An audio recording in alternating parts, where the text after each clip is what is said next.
Welcome to the Generation F podcast, a podcast where three generations wrestle with faith, asking modern day questions. Welcome to the Generation F podcast. I'm your host, Isaiah, and tonight I'm actually doing a solo podcast. We had a few technical issues as usual. This usually happens when I try and record some nights. Can't tell if it's user error or something else, but the show must go on. I want to make sure that I continue this new segment. Even though we don't have Maddie or Phil tonight, I still have a new segment that I want to start out before I have a little bit more travel and a little bit more breaks coming up. So I definitely want to get this going. Today's segment, we're going to be talking a lot about speech.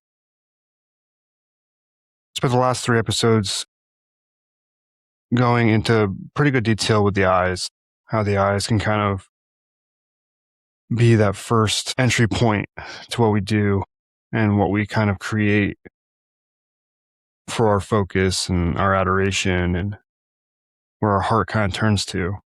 But I have a few scriptures tonight that I want to go over with how we talk and how we speak. I was able to get a question to the group. So far, only Maddie has given her reaction to it. So I'll kind of pose the question that's going to kind of frame the episode tonight. And that question is, how has your generation handled the importance of what you say and how it relates to who you are? An example could be, in older generations, they may have said, actions speak louder than words. And when Maddie kind of answered, I'll kind of read over her reaction. She's speaking from a Gen Z perspective. And she said, I think people in my generation don't value actions as much as they do words. I think to them it's acceptable to say, I will do something, even if it doesn't mean they'll follow through, because at least the intention is there. And she also says, so in other words, it's important to say the right things, even if it doesn't mean they're true, or the words are a promise of action that will never actually occur. Words equal more important than action. Going into my perspective as a millennial, an older millennial, I find that there was this digital native language that was developed based off of technology that we grew up with. And we also kind of adopted this casual conversational tone due to different generational influences where we tried to set ourselves apart from, the boomers or any of the older generations, whether it had to do something with, cultural accents, speech patterns, things like that. We kind of developed this very monotone speech pattern just to kind of modernize how we speak. And how I kind of connect that to this idea is we had so much influences when it comes to movie quotes and memes and culture that a lot of what we spoke, much like Maddie said, how words meant more than actions. In my generation, words kind of hyperlinked ideas where we didn't necessarily value a lot of the actions that were connected to our words. So we tried to portray them with an understanding of how we think or feel. And again, a lot of people can kind of share a little bit of both, maybe depending on how old you were growing up. And you may share a little bit of both, but I find a lot of times with these younger generations, speech is something that isn't really valued outside of the freedom of speech, where that's an important concept growing up, where we have to have the ability to be able to, vocalize how we feel, our truth. That was always a big term growing up, but we never really paired it with our actions. And I'm sure Phil could kind of relate to that actions speak louder than words kind of generation where, they didn't really care what you said. They wanted to see your actions. Well, I want to kind of find out what the Bible has to say about speech. And there's a lot of places that we can turn to. But as we start episode 1, one of the biggest places that I turn to periodically and even recommend people read when I talk to them is the book of James. James was the stepbrother of Jesus. A lot of people will say that he was the first heir of the church, at least in kind of succession and in conjunction with Peter. But you see a lot of his teachings be very important in the first churches. If you really kind of do the lineages and the histories of the old church. So before we even go into the book of James, I like to kind of have Old Testament and New Testament. Again, most people don't know a lot of the Old Testament, so I think it's important to have a basic understanding of how these parts of the book connect and they hyperlink together. And a lot of the New Testament references the Old. So we're going to turn to Proverbs 18. And again, this doesn't have a direct connection to James, but it does in connection to the subject matter.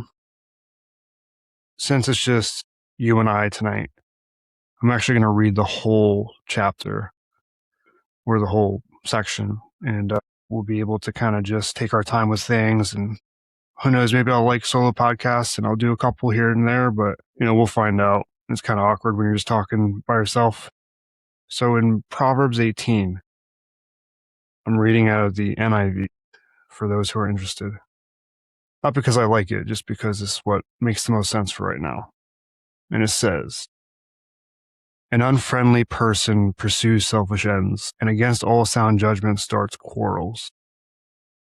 Fools find no pleasure in understanding, but delight in airing their own opinions. When wickedness comes, so does contempt, and with shame comes reproach. The words of the mouth are deep waters, but the fountain of wisdom is a rushing stream. It is not good to be partial to the wicked, and so deprive the innocent of justice. The lips of fools bring them strife, and their mouths invite a beating. The mouths of fools are their undoing, and their lips are a snare to their very lives. The words of a gossip are like the choice morsels, and they go down to the inmost parts. One who is slack in his work is brother to one who destroys. The name of the Lord is a fortified tower. The righteous run to it and are safe. The wealth of the rich is their fortified city. They imagine it a wall too high to scale. Before a downfall, the heart is haughty, but humility comes before honor. To answer before listening, that is folly and shame. The human spirit can endure in sickness, but a crushed spirit who can bear? The heart of the discerning acquires knowledge, for the ears of the wise seek it out. A gift opens the way and ushers the giver into the presence of the great. In a lawsuit, the first to speak seems right until someone comes forward and cross-examines. Casting the lot settles disputes and keeps strong opponents apart. A brother wronged is more unyielding than a fortified city. Disputes are like the barred gates of a citadel. From the fruit of their mouth, a person's stomach is filled. With the harvest of their lips, they are satisfied. The tongue has the power of life and death, and those who love it will eat its fruit. He who will find a wife finds what is good and receives favor from the Lord. The poor plead for mercy, but the rich answer harshly.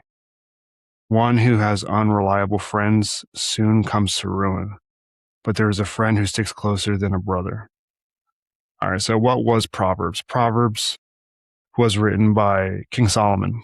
He was heralded as the wisest man on earth. He goes down in even literature that isn't connected to the Bible. There's a lot that has to go with Solomon that you'll find in different religions, historic texts. And he was a wise ruler. A lot of people came to him to seek wisdom, and there's a lot of parts in the Bible that kind of go over these stories that have a lot of importance to understanding the wisdom that was given to him by God. He had asked for wisdom, and God blessed him being a descendant of David and being given that ability to continue what King David was called to do. Something that we'd like to go over in a future episode on how that lineage kind of started, because it's a really important story. But one of the things that you'll find a lot in this chapter, and also just in the Proverbs in general, there's so much of a focus on the words, right? I think one of the most quoted scriptures in this chapter is that last couple where it says, "The tongue has the power of life and death, and those who love it will eat its fruit." That's a lot of these things are very poetic in how they're structured. You can kind of read them like a poem. But what we say has power. It has a lot of power, not just in a physical sense, but in a spiritual sense. And those are things that I want to unpack over time while using simple examples. But we see a lot of connection to things like gossip and being foolish and being argumentative and all these different comparative examples of how someone's lips or someone's tongue can cause division and destruction and downfall. And that's like a really important thing that we need to kind of understand when we go into the book of James. Why is he having so much importance to what we say? And a lot of people, when we think about being a good person, we think about, doing good things, donating time and money and resources to the needy and just being a quote unquote good person, or being generous with things and just doing these physical actions. But a lot of times we forget that everything kind of starts from within us, whether it starts again with what we see, but also what we say. And this is something that I always really kind of rehash when I start to get lost, because I think it's very common when my life starts to kind of come undone, or I start to kind of lose momentum, lose purpose. I always want to change the bigger parts first, where it's like, okay, I have this giant mess. How do I fix this mess? How do I resolve the dramas and the destruction of my life? But sometimes the simplest answers is what the Bible says, is to start from within. What am I looking at? What am I saying? How am I guarding these aspects of my body, my spirit, versus trying to move a mountain or try and change so many things that I don't have the power to change. It's an interesting chapter because you can go line by line and really find something very, very meaningful within it. One of my favorite lines is in verse 14. It says, "The human spirit can endure in sickness, but a crushed spirit, who can bear it?" And that's like an interesting thought, because out of wisdom, we think about, sometimes people get in car accidents and have all these physical ailments and issues and diseases. And not that it's easy, but we can endure it. But something as simple as a broken heart or a crushed spirit, or you feel just completely demoralized from work and things that are going on in your life, like our spirit is the one thing that crushes us. It's not our bodies.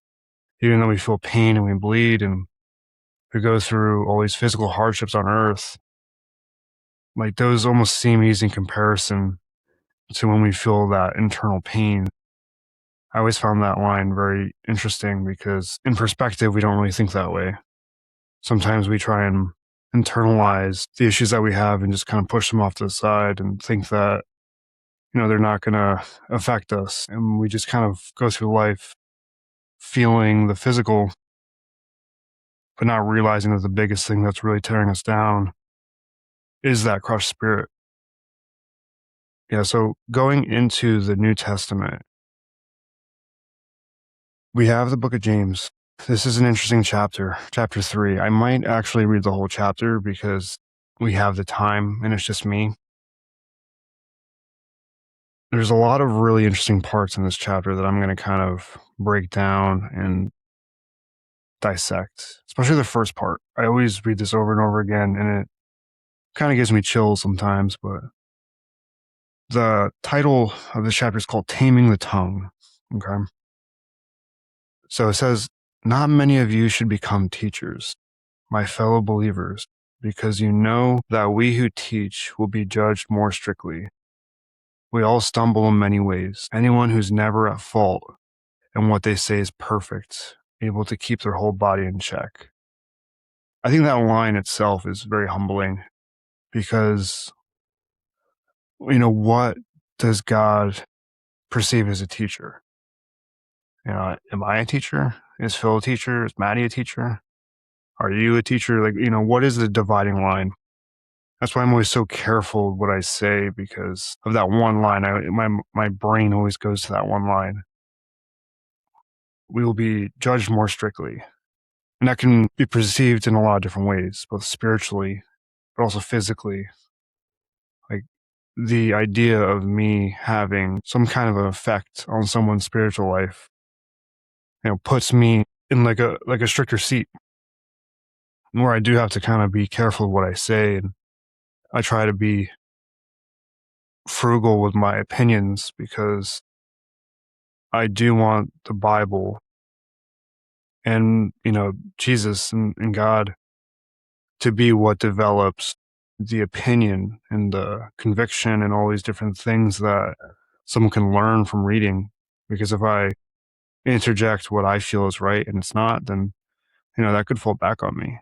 So that's always like a very interesting scripture that I always go back to whenever I talk to someone or share my faith with anyone. Like, I'm always being mindful of what am I actually saying to them? How is it affecting them? But it says in verse 3, it's just picking up, it's talking about the mouth. It says, when we put bits in the mouths of horses, you can imagine a horse with that little thing in its mouth, to make them obey us. We can turn the whole animal, we can turn the whole horse. Or take ships as an example. Although they are so large and are driven by strong winds, they are steered by a very small rudder, wherever the pilot wants to go. Likewise, the tongue is a small part of the body, but it makes great boasts. Consider what a great forest is set on fire by a small spark. The tongue is also a fire, a world of evil among the parts of the body. It corrupts the whole body, sets the whole course of one's life on fire, and is itself set on fire by hell. Let's dissect that. That's an interesting couple of verses there. So when we look at that, we have this analogy and this visual image of animals like horses, camels or mules, whatever. We steer them through their mouth because, if you've ever wrestled or done anything like that, they would always say, wherever the head goes, the body follows. But what James is trying to say is where the mouth goes, the body follows. So there's this nature of understanding that whether it's a giant ship or it's a small animal, we're controlling it by its mouth.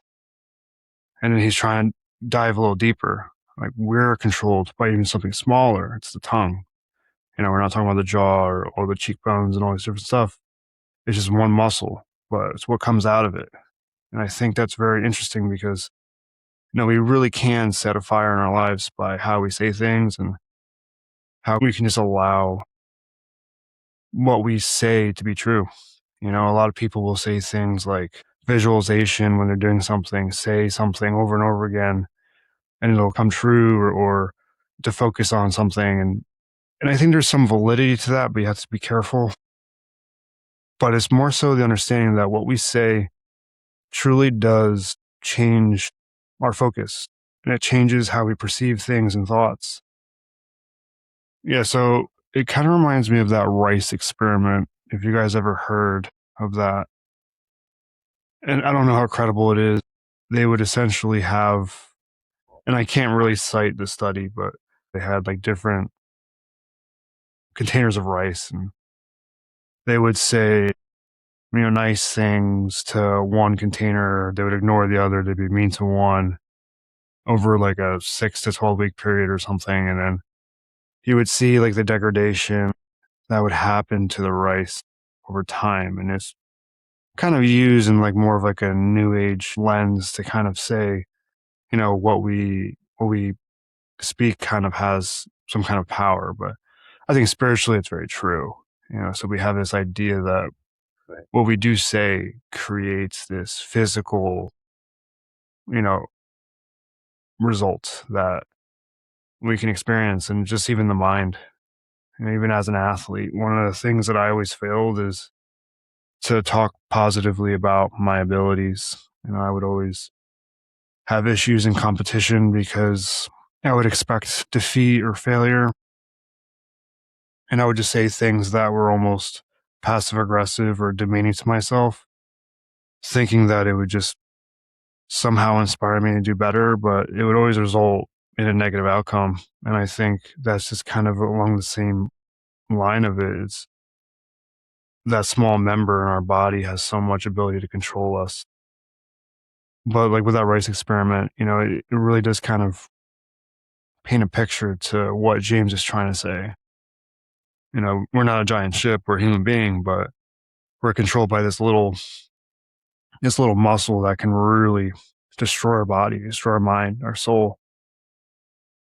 So it says here in verse 7, all kinds of animals, birds, reptiles, and sea creatures are being tamed and have been tamed by mankind. But no human being can tame the tongue. It is a restless evil full of deadly poison. When we think about taming the tongue, there's some times when I would always focus on cleaning my speech up, or maybe it was something as simple as profanity, and I'd try not to say certain things. And you do really good. Sometimes you go years and years without saying something bad. And you think you're taming yourself. You think that, like, hey, I got everything under control. I'm reading, I'm praying, I'm doing all this great stuff. I haven't said something bad in X amount of time, but it doesn't mean that it's not at work. It doesn't mean that there isn't like a restless evil behind your tongue. It still has poison. Maybe I'm not saying certain words, but maybe I'm not being very kind to my neighbor, or I'm not being very kind to my wife or someone that I care about. I still have this venom that is coming out some other way, even if I think that I've tamed it, even if I think that I've controlled it. And that kind of really has me think and ponder about our own physical ability to be good. We try and control so many aspects, but it kind of reminds me of that analogy of putting like a finger in like a crack in a dam. Like you plug the one hole and there's like not water coming out, but then water's coming out somewhere else, and you're trying to do almost like this game of Twister, trying to stick different fingers and toes, trying to prevent things from coming out. But that's kind of like our ability to conquer ourselves. We think that, okay, I'm doing really good. Maybe I have good habits in my life. Maybe I'm going to the gym and I'm reading and praying and getting some sunlight. I'm doing all these good things in my life, but I haven't really tamed anything. I've just kind of controlled certain aspects of what people can perceive as bad or good. But there's like a restless evil behind us, or something that we will never truly eradicate. And this is the importance of the understanding that we need Jesus in our lives to remedy what we can't fix. even if it means that we're not physically perfect on earth. We understand that we don't have that ability to be the conqueror of our own body and our own mind. It says in verse 9, oh, I love this part. It says, with the tongue we praise our Lord and Father, and with it we curse human beings who have been made in God's likeness. Out of the same mouth comes praises and curses. My brothers and sisters, this should not be. Can both fresh water and salt water flow from the same spring? My brothers and sisters, can a fig tree bear olives, or a grapevine bear figs? Neither can a salt spring produce fresh water. You see a lot of these examples that were used in the Bible being very akin to the time. A lot of them are like agricultural references or just things that are a little bit more understood back then.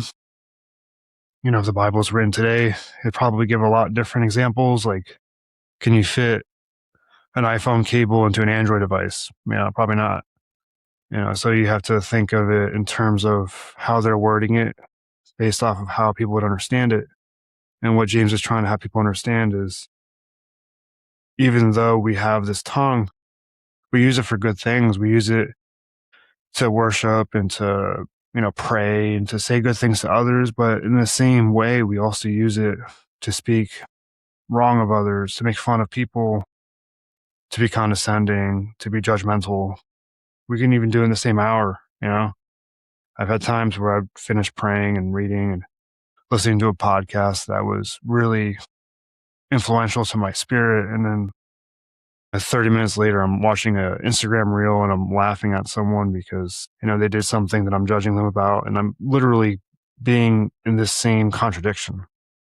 Like I'm being double-minded. I'm not really being consistent with what I'm trying to accomplish. So that's the kind of the comparison here is we can do so many good things with one part of our body and then at the same right do very bad things with it as well. In the conclusion of this chapter, verse 13, is labeled two kinds of wisdom. James says, who is wise and understanding among you? Let them show it by their good life, by deeds done in the humility that comes from wisdom. But if you harbor bitter envy and selfish ambition in your hearts, do not boast about it or deny the truth. Such wisdom does not come from heaven, but is earthly, unspiritual, demonic. For where you have envy and selfish ambition, there you find disorder and every evil practice. This is kind of an interesting conclusion to the chapter where he's saying, how do we know where things are coming from? And there's a couple places in the book of James where he talks about this. What he's saying is, let the person or yourself show it by their good life, by deeds done in humility that comes from wisdom. So this is a very interesting topic that I might go on a little rant about. James is a very doing book, and a lot of people in the older church had a very hard time with this book. If you understand anything about Martin Luther or like the Lutheran Reformation, this was a very interesting part of church history where they wanted to separate themselves from the book of James because they thought it contradicted the gospel. They thought it contradicted, and in some cases, some people thought it was a heresy. Some people thought that the book of James was something that shouldn't have been even canonical or even like in the book of the Bible. Because, again, this is only one chapter, but so much of it is talking about doing. And even though we know we can't control everything that we do, how we speak or how we think or how we act, there's like this ending emphasis within every chapter that talks about our action and how we're being held accountable and being measured by what we physically do to display our faith and the reality of our faith. And I find that very interesting because In a lot of the church denominations that I've been a part of, you start to see the separation where everything is kind of conveyed about faith and grace. And, you don't have to really worry about doing this, that, and the other because Jesus covers it all, or everything's okay as long as you believe. But the older I get, the more I realize the danger in that thought process. I'm not going to necessarily say it's right or wrong, but I'm going to say the danger of it. Because everything in the Bible, especially the Gospels, when we talk about the Bible, the writings of Jesus and his message, really does point to the picture of doing. If we think about what Jesus came to do, he came on earth to show us how we are supposed to act, not how we're supposed to think, not how we're supposed to have faith and comfort and understanding. A lot of people think that he was just a good teacher. He showed people how to just, love one another and do these great things. But in all reality, like, he was a role model for our physical actions. And a lot of these actions are very difficult. He talks about the Good Samaritan. There's a story, I believe, in the book of Luke, if I'm correct. Imagine there's a homeless guy down the street who's sick and beat up, and you have a bunch of people that walk by him and just kind of ignore him. And maybe they're someone in governments or someone from a church, and just walking by, they don't want to really pay attention to him because they don't want to be inconvenienced, or they think that he's beyond help or whatever. They may be even off to church, right? They might even be off to donate their time to like a Salvation Army or something like that. But the Good Samaritan was the person who probably shouldn't even been the person that stopped by because he was from Samaria. This guy was culturally in opposition to him, and he's the one who kind of helped him, right? So it's this idea of this physical action. It's not like the Good Samaritan's belief system. It's what the Good Samaritan did physically. So Jesus has all these allegories and these stories, these teachings where whether it comes to speech or how we act or how we give to the poor, to all these different things, they're very physical actions that kind of not confuses people, but it can kind of create a lot of issues when people are first starting out in faith, because there is I don't want to say a paradox, but there's a gray area to faith where faith in Jesus Christ saves us, where we believe and we say with our heart and our mouth that we believe that Jesus is who he says he is. Our faith is determined by us accepting that Jesus is who he said he was. That is the faith. That is the trust, the belief that he died for us, that he was sent for us, this acceptance part. But it doesn't stay that way forever. There needs to be something that matures that faith, that strengthens it. And that is the action of doing.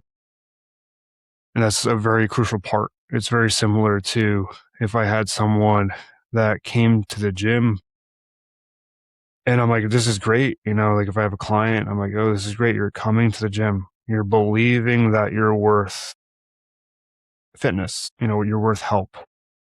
But then at some point you gotta lift the weights. You gotta go on the treadmill. You gotta do X, Y, Z.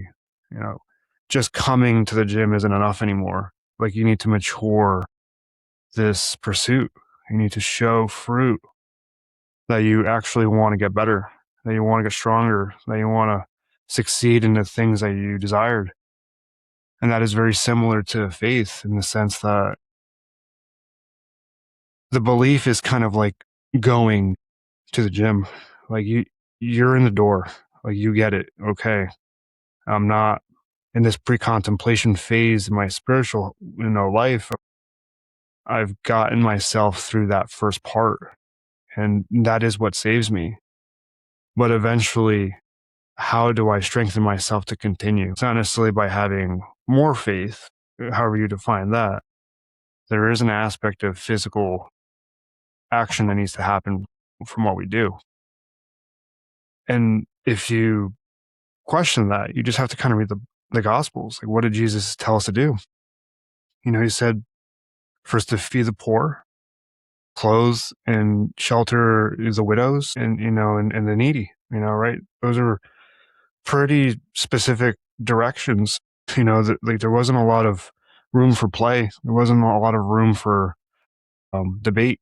He gave very specific instructions for how we should act, how to turn the other cheek, and to do all these different actions. But they're all physical actions. They're not philosophies or thoughts where my faith saves me and I think a certain way, therefore I'm a good person.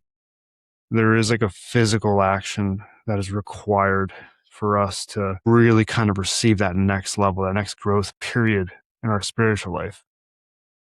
And that's something that I really kind of want to dive down in the next couple episodes, because that's something, I'm starting to really learn in my own personal walk, where it's, if you have all this wisdom and all this faith and understanding in who God is, what are you going to do with it?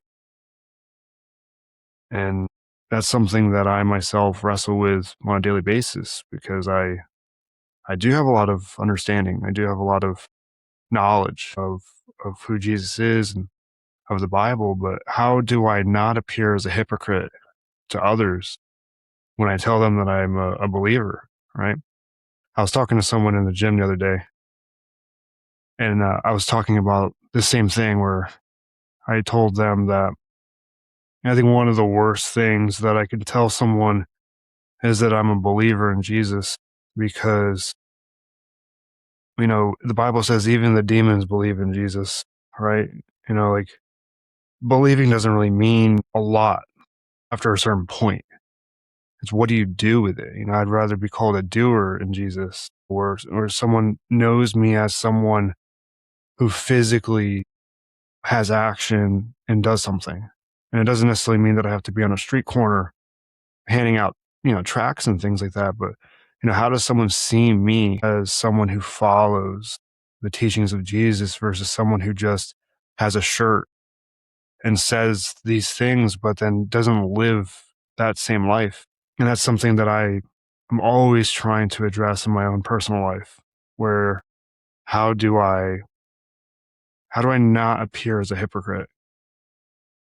I was talking to the same person about just the nature of Christianity and faith and Catholicism and, whatever you want to call it, people that believe in Jesus. And like, what is the one thing that people have to say about the faith? They always say, well, I believe in Jesus, but everyone in church, they're a bunch of hypocrites, or they like to say that they do these things, X, Y, and Z. They do other things. They want to talk about who I'm supposed to be with, but they're off having an affair with someone else.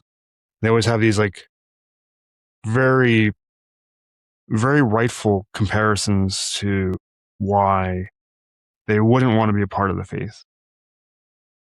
They would say, well, I don't want to give money to the church because look at these guys flying around G6s and, selling out football stadiums and driving around Lamborghinis. That's not what we were called to do.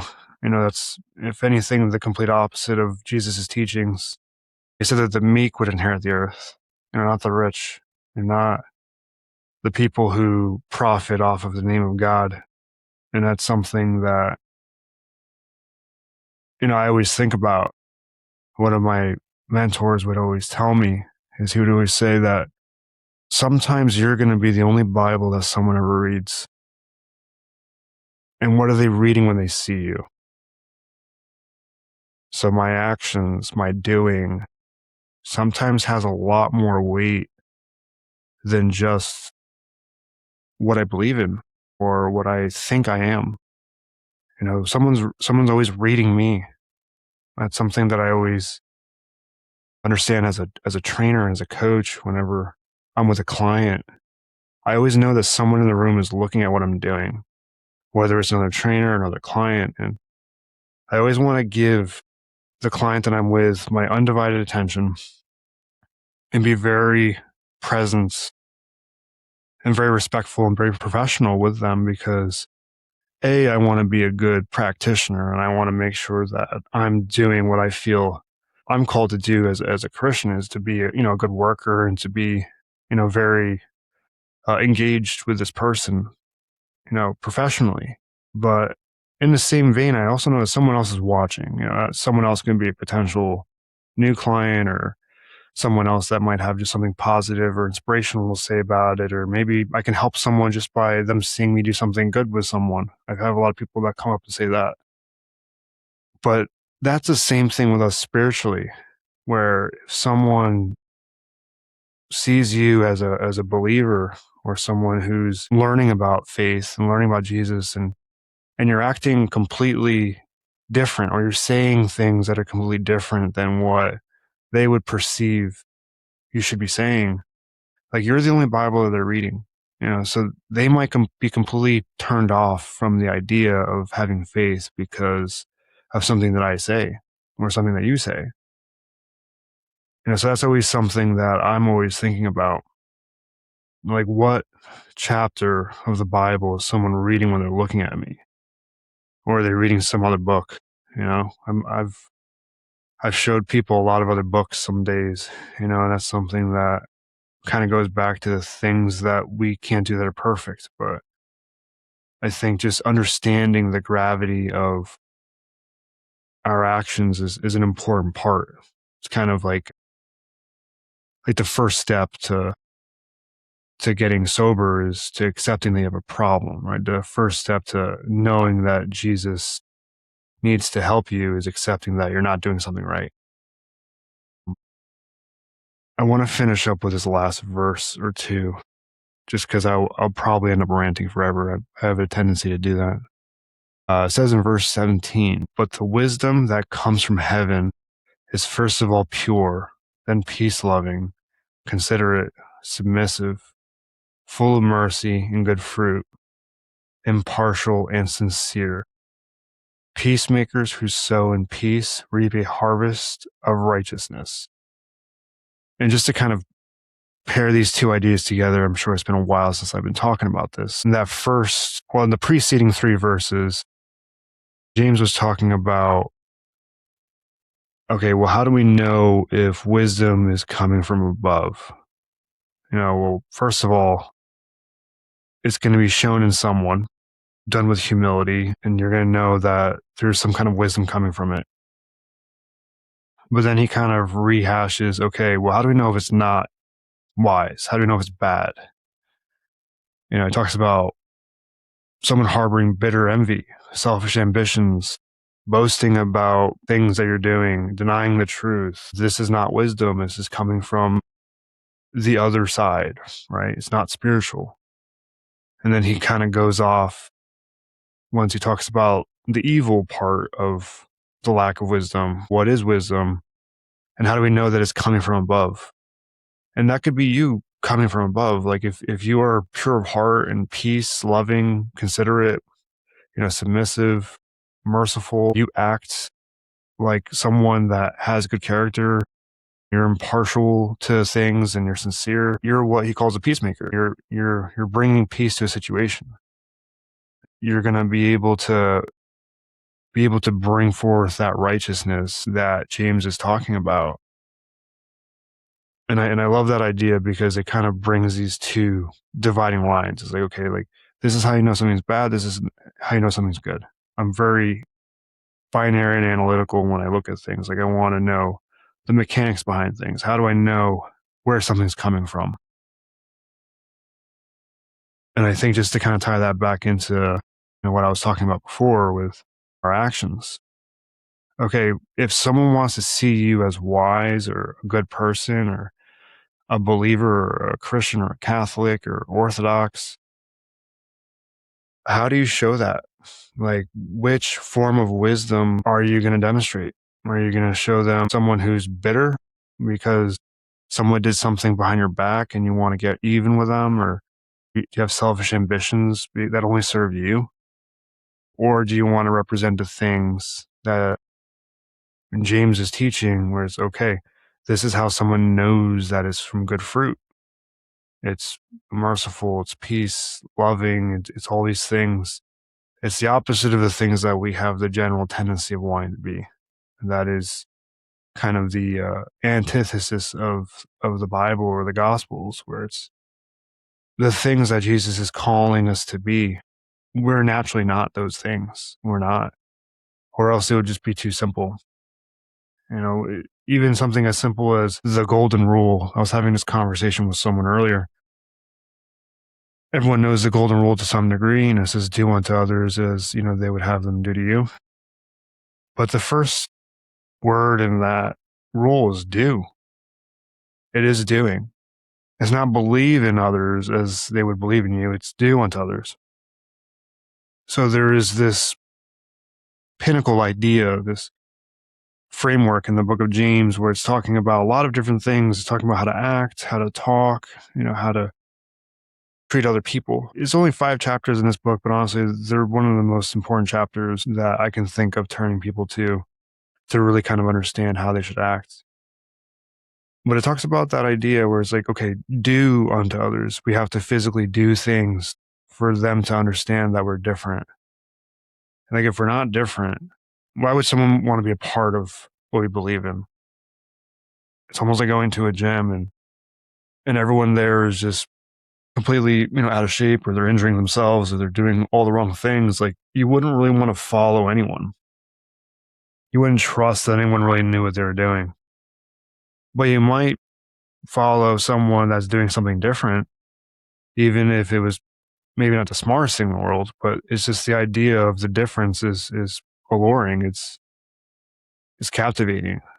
That's why I think when you go to some gyms and you see that wacky guy in the corner, playing with the Bocey balls and the sticks in the mirror. Not that you want to follow him, but you're kind of questioning, like, what is he up to? Does he know something that I don't know? Because he's different. So I think that's something to kind of think about, is how can we have that appearance of difference, but then point someone to the right direction? How can we point someone to faith, to Jesus, to a good life, to peace? How do we become that peacemaker that James is talking about? And that's always something that I always really not struggle with, but whenever I lose my bearings, not necessarily my way, but my bearings, and we always kind of go through that valley and that season. You're doing really well for a while, then 18 problems come into your life, and every single problem feels like just insurmountable task.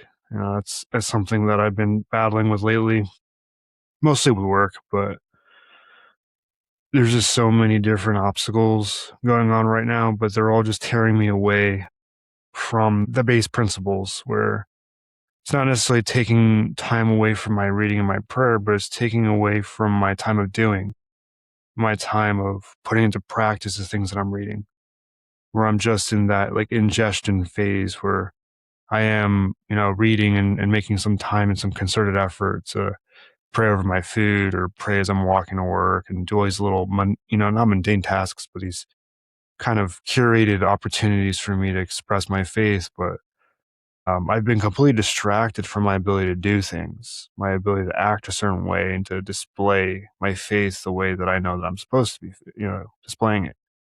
And that's completely natural. And I think that that's an important thing to recognize, because that's when you start to really understand that's the job of your faith and reliance on Jesus. That is not my job to come down on myself and say, well, I'm never going to figure it out. I'm never going to get over this period of time. I just have to know that, listen, I'm doing everything in my power at this present moment, but I need some kind of supernatural intervention for me to get past this point, to get out of this little pitfall, if you will. And, I always want to encourage you. And that's something that I've always responded really highly to, especially when you listen to a podcast or a preacher or something like that. And sometimes you hear a lot of messages that are hard to understand, or maybe you just don't want to understand them. But like, where's the encouragement behind it? How can I feel like there's hope at the end of the tunnel? It's like getting like a bad consultation by a doctor. It's, where's the silver lining? Like, what can I actually take home with me? And I think the biggest thing that the book of James will really kind of tell you is your encouragement comes from knowing that your faith is in Jesus Christ, and not just your faith, but your belief. But what we have to do next is find some piece of our life where we can become doers. So it's kind of like you made it inside the gate, you made it inside the club, but what do we do when we're in here? What's the next step? And that is an encouragement, because I think a lot of times, even in my own life or even talking to others, I always get the question, well, how do I know that I am who I say I am? Like, how do I know that I'm a good Catholic or a good Christian or a good whatever? And I think a lot of it's balancing this aspect of faith and works, where you have to understand that we have to have faith in Jesus and understand that he is what comes to our rescue, and he's the one that really kind of holds this ship together. But we are called to do some things too.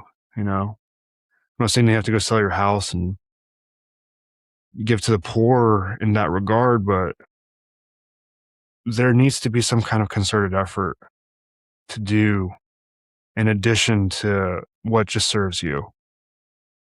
And that can look different from person to person. I think even my mother used to always say, um, sometimes the first person that you're called to help or to serve is someone in your house. Maybe it's not the homeless guy down the street, but maybe it's your husband, maybe it's your wife, maybe it's your girlfriend or your father. So it doesn't necessarily need to be this grandiose journey on figuring out how do I earn my keep, so to speak. But in most cases, it can be your neighbor, right? I think about this is actually in the same chapter as the Good Samaritan. I'll actually just kind of read it. This is the parable of the Good Samaritan. Luke chapter 10, verse 25 to 37. It's really good. I'll kind of finish up with this. It says, on one occasion, an expert in the law stood up to test Jesus. Teacher, he asked, what must I do to inherit eternal life? What is written in the law? He replied. That's what Jesus said. How do you read it? He answered, love the Lord your God with all your heart and with all your soul and all your strength and with all your mind, and love your neighbor as yourself. And that's like an important little excerpt because that's something that, that Moses wrote. And it's, I believe, in Deuteronomy. So you have like Jesus reciting to this person, hey, like, listen, what was written before you? What did your ancestors say was the most important thing? And he's quoting scripture. He's not quoting just, some kind of morality based opinion. And Jesus says, you have answered correctly. Do this and you will live. But in reference to this guy, but he wanted to justify himself. So he asked Jesus, and this is the important part, and who is my neighbor? Jesus says, a man was going down from Jerusalem to Jericho when he was attacked by robbers. They stripped him of his clothes, beat him, and went away, leaving him half dead. This is the story of the Good Samaritan that I talked about earlier. A priest happened to be going down the same road, and when he saw the man, he passed by on the other side. So too, a Levite, who's like kind of like a sect of the people from Israel, when he came to the place and saw him, passed by on the other side. But a Samaritan, as he traveled, came where the man was. And when he saw him, he took pity on him. He went to him and bandaged his wounds, pouring on oil and wine. Then he put the man on his donkey, brought him to an inn, and took care of him. The next day he took out 2 denarii, which is like a form of currency back then, and gave him to the innkeeper. Look after him, he said, and when I return, I will reimburse you for an extra expense you may have. So basically, he's quoting the story of the Good Samaritan where, like I said, I don't know, like 15, 20 minutes ago, there's a story about this guy who was beat up. He was kind of left for dead, kind of, and the people that were supposed to kind of stop by and help him didn't. You have these religious rulers and these people that are in high authority. Just kind of kept walking. And then This, if you're a Samaritan, you're from, Samaria, so you're from a part of that land that does not mix with the Jews. There was a lot of geographical tension, due to the wars and the different things that happened in the Old Testament. But, kind of continuing this idea, Jesus says, which of these three do you think was a neighbor to the man who fell in the hands of the robbers? And that's like a really important line, because what he's trying to say is whenever Jesus said in the Gospels, kind of reiterating the scriptures to love your neighbor, a lot of people will think like, man, like I really hate my neighbor, like I'm thinking of my own neighbor, they're kind of like squatters. They're kind of, I don't want to really kind of interact with them. Sometimes I feel they're up to nefarious things, but then at the end of the day, it's like, okay, am I going against what Jesus is saying? But Jesus says, and I'll kind of reiterate it, like, which one of these three do you think was a neighbor to the man? My neighbor could be someone who I walk by in a grocery store and they look like they need help reaching for something. It could be someone who's trying to cross the street that doesn't have the ability to. That's my neighbor.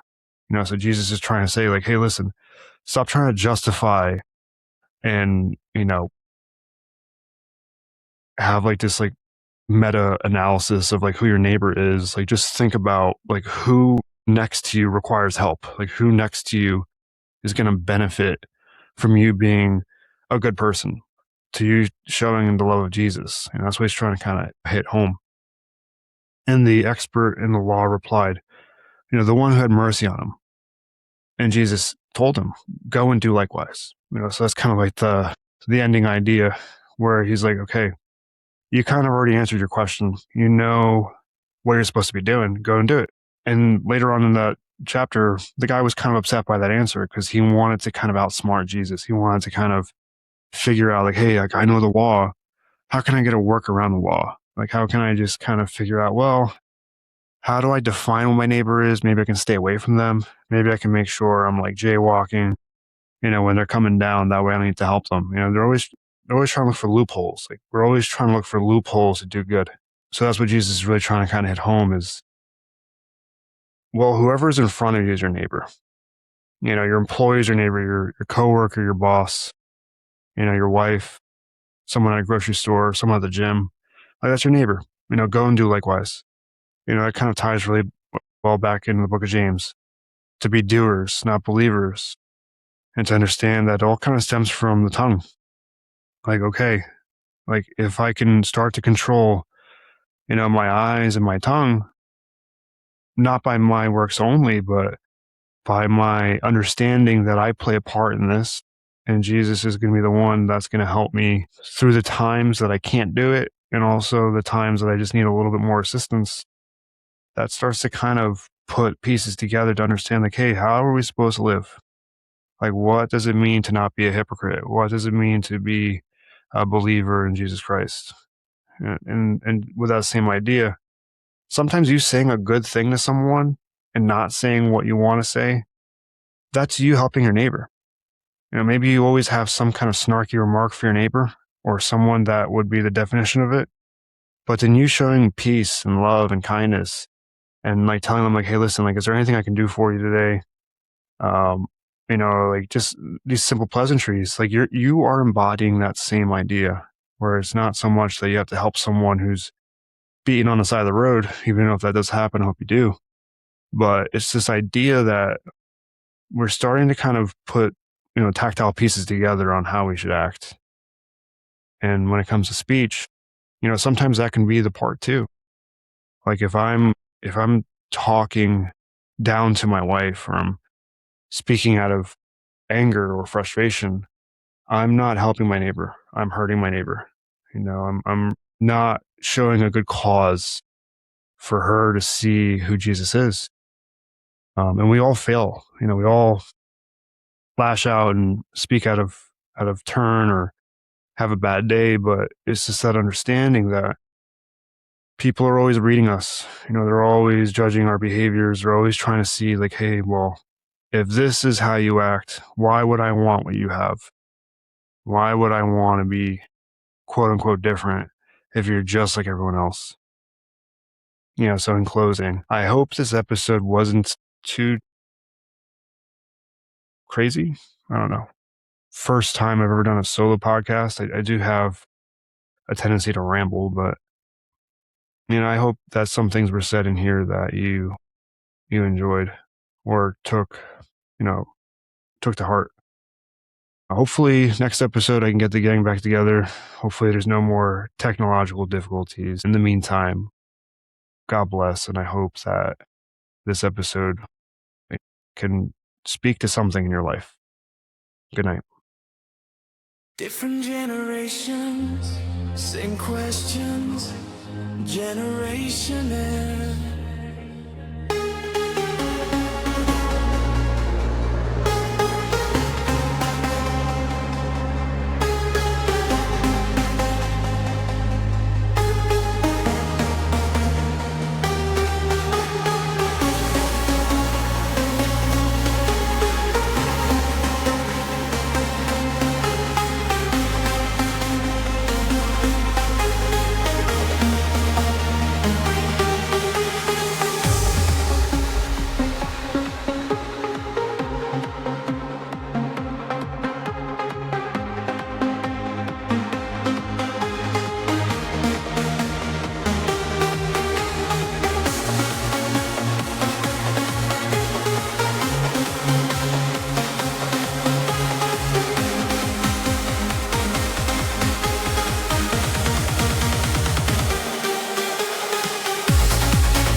Different generations, same questions, generation F.